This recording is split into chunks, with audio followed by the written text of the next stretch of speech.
अगर आप इस चैनल पे पहली बार आ रहे हैं तो आपका हार्दिक स्वागत है। दोस्तों, मेरा नाम अनुराग है और मैंने कुछ टाइम पहले एक प्रोटीन शेक बनाया था, एक होम मेड प्रोटीन शेक जिसमें 24 ग्राम प्रोटीन था और ऑलमोस्ट 20 रुपए के आसपास पड़ता था। लेकिन प्रॉब्लम यह है कि उसको लेके लोगों में बहुत कंफ्यूजन थी। तो अगर आपने वो वीडियो ऑलरेडी नहीं देखा, आई हाईली रिकमेंड कि आप वो वीडियो चेक करें। डिस्क्रिप्शन बॉक्स में उसका लिंक होगा, उसको देखिए, आप फिर इस वीडियो पे आइए। और आपने अगर वो वीडियो देखा है और आपके दिमाग में कुछ कंफ्यूजन है तो ये वीडियो आपके लिए। तो आइए बात करते हैं।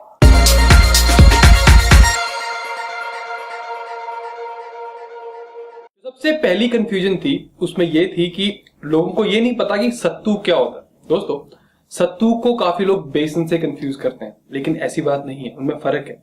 सत्तू रोस्टेड ग्राम फ्लावर है, मतलब जो आपके चने होते हैं उनको जब रोस्ट किया जाता है उसके बाद उसका पाउडर बनाया जाता है, वो सत्तू होता है और ये एक हाईली प्रोटीनियस चीज होती है।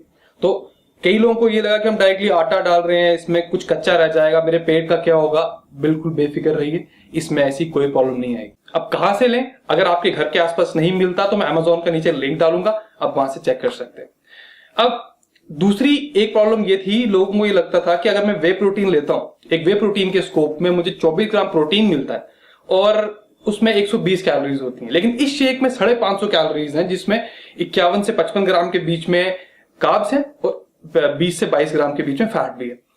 और मैं वे प्रोटीन क्यों ना लूं, मैं ये क्यों ना लूं? चलो कॉस्ट फैक्टर को साथ में रखते हैं या फिर बात नहीं करते, हम कोई दूसरे फैक्टर्स की बात करते हैं। दोस्तों, यूएस में इस टाइम पे काफी सारी बड़ी बड़ी कंपनीज के ऊपर लीगल लॉसूट्स हैं। उनमें से बड़ी बड़ी कंपनी का एक नाम है मसल फार्मा, जो काफी सारे लोग जानते होंगे क्योंकि कॉम्बैट उनका प्रोटीन पाउडर आता है।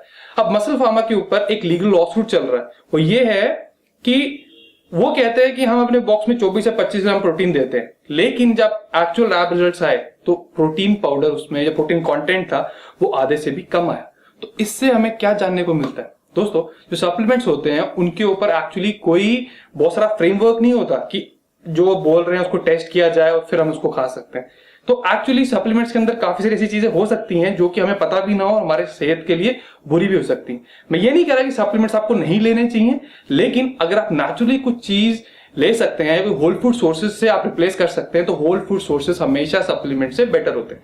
अब अगले पॉइंट पे आते हैं, 22 ग्राम फैट। अब काफी लोगों को ये लगता है कि फैट्स खा के हम फैट हो जाते हैं, मतलब हम मोटे हो जाते हैं। दोस्तों, ये बिल्कुल गलत धारणा है। फैट्स आपको मोटा नहीं बनाता, ऑन द कॉन्ट्ररी आपका जो एंडोक्राइन सिस्टम होता है, मतलब कि जहां पे सारे हार्मोन्स बनते हैं, उनकी फंक्शनिंग के लिए फैट्स बहुत जरूरी हैं। और इस शेक में कोई ट्रांस फैट नहीं था। ट्रांस फैट मतलब जो तली हुई चीजों में फैट होता है, जो कि एक्चुअली आपके हार्ट के लिए खराब है। तो ये फैट सारा सारा अच्छा था। अब कहते हैं कार्ब्स इसमें 50 ग्राम था, 50 से 52 ग्राम, 55 ग्राम के आसपास। कार्ब्स ज्यादा है, बिल्कुल है, लेकिन इस कार्ब्स में काफी सारी मात्रा फाइबर की भी है और फाइबर आपके वेट गेन या वेट लूज में कोई पार्ट नहीं प्ले करता। ऑन द कॉन्ट्ररी ये आपके गट हेल्थ, मतलब आपके डाइजेस्टिव सिस्टम के लिए बहुत बढ़िया रहता है। और दोस्तों, मुझे ना काफी सारे क्वेश्चंस आते हैं कि कहते हैं कौन सा फूड खाएं जिससे हम बल्क कर जाएं या किसी से हम वेट लूज कर जाएं। एक फूड, एक शेक, इससे कुछ नहीं होता। ये आपके पूरे दिन के कैलोरिक इनटेक, जब मतलब पूरे दिन में आपने जितना खाया, ये उस पर डिटरमाइन करता है। तो जब मैंने ये शेक बनाया था, वो इस चीज को दिमाग में रख के बनाया था कि आप जैसे मान लीजिए कहीं बाहर जा रहे हैं और आपको एक प्रॉपर मील खाने का टाइम नहीं है, तो इसको बनाने में से 2 या 3 मिनट लगते हैं और ये बहुत ही हेल्दी है, हेल्दी मील रिप्लेसमेंट शेक। काफी लोग ये कहते थे, जिन्होंने कहा कमेंट सेक्शन में मुझे बताया कि आप रायता बना रहे हो क्या? दोस्तों, अब इसको आप रायता बोलो, सब्जी बोलो, मुझे नहीं पता क्या बोलो, क्योंकि actually end of the day what matters is कि आपका जो शेक है या आपका जो मील है उसमें कैलोरीज कितनी है, उसके मैक्रोन्यूट्रिएंट्स कैसे हैं। और आप मेरी मानिए तो इसके कैलोरीज 500 कैलोरीज के आसपास आपका जो एक बड़ा मील है उसकी जगह आराम से ले सकता है। ओवरऑल ये बहुत ही हेल्दी चीज है, तो आप कुछ भी बना के या कुछ भी समझ के इसको यूज कर सकते हैं, लेकिन हेल्दी चीज है बिल्कुल ही बिल्कुल। और हाँ, उसमें जैसे आप नमक डालिए या आप काले मिर्च डालिए या जैसे प्याज डालिए, ये खाना खजाना टाइप चीजें जो बोलते हैं। तो ये मैं इसलिए बोल रहा हूँ क्योंकि इससे इसका थोड़ा टेस्ट बेटर हो जाता है, मतलब मुझे पर्सनली ये चीजें मिला के इसका टेस्ट काफी बेटर लगता है। तो ये सिर्फ एडिशनल गार्निशिंग के लिए था, आपको नहीं डालना तो नहीं डाल सकते। अब 1-2 सवाल और थे, वो ये थे कि क्या इसमें दूध डाल सकते हैं? दूध अपने आप में कंप्लीट प्रोटीन सोर्स है, लेकिन इसमें मैं रेकमेंड नहीं करूंगा डालने को, क्योंकि ऑलरेडी इसमें जो हमारे मैक्रोज है काफी बैलेंस्ड है या थोड़े ज्यादा भी, जैसे काफी लोगों ने कहा। तो दूध और डालेंगे तो काफी सारी चीजें और बढ़ जाएंगी। हाँ, और एक और क्वेश्चन ये था कि लोग कहते हैं हम डायरेक्टली इतने सारे अंडे खा लेंगे, हम चिकन खा लेंगे तो इससे कहीं कम कैलोरीज में, इससे कहीं कम फैट्स और कार्ब्स में हमें ज्यादा प्रोटीन मिल जाएगा। दोस्तों हम दिन में सिर्फ एक बार ही नहीं खाते, इन पर्टिकुलर जब आप किसी अच्छे प्रॉपर डाइट प्लान पे होते हैं 3-4-5 बारी काफी लोग खा लेते हैं। तो ये सिर्फ one of the meal options है। क्या ये सबसे बेस्ट है? बिल्कुल नहीं। लेकिन क्या इसको कंसिडर करना चाहिए?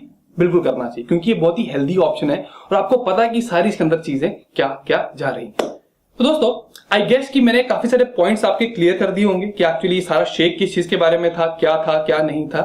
तो अगर इसके बाद भी कोई डाउट्स हैं, कुछ कमेंट्स हैं, कुछ प्रॉब्लम्स हैं, तो आप मुझे मेल कर सकते हैं या नीचे कमेंट सेक्शन में कमेंट कर सकते हैं, मैं उनका रिप्लाई करूंगा। So thank you so much for watching and do enjoy the shake, it's a very healthy one. Bye.